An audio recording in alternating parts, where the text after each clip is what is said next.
krumpir i luk,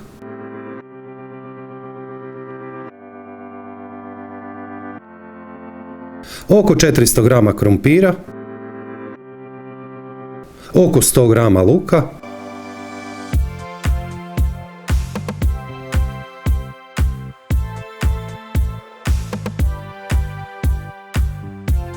dobro ugrite tavu za palačinke najbolje na srednje jakoj temperaturi.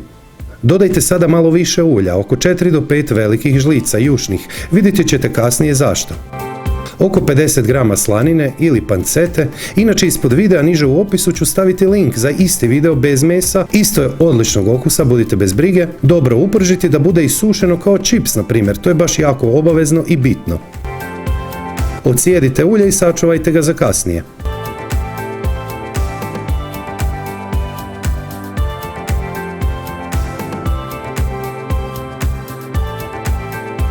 Po želji malo papra, 100 grama edamera ili nekog drugog sira kojeg imate pri ruci.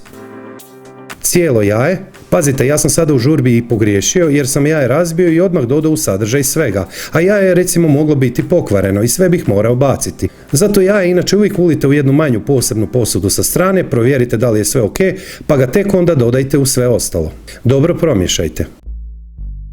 160 grama glatkog pšeničnog brašna, samo 2 grama praška za pecivo ili soda bikarbone, 4 grama soli,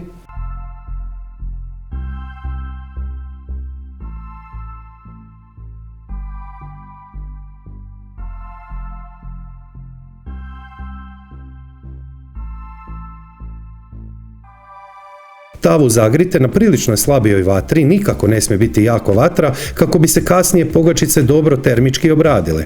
Premažite s 2 žlice onog ulja kojeg ste sačuvali.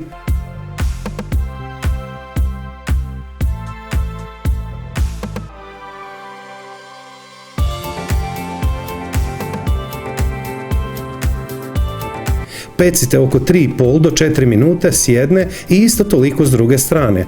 Ponavljam, vatra ne smije biti jaka jer će prebrzo potamniti izvana, a pogačice iznutra će ostati sirove.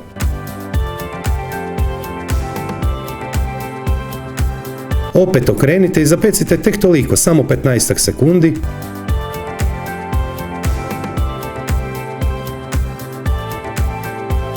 Poslužiti uz umak od kiselog vrhnja, protisnutog češnjaka i sušenog kopra. Ispod svakog mog videa je pisani recept, popis sastojaka, postupak i savjeti te preporuke za brojna slična jela koja bi volio da probate.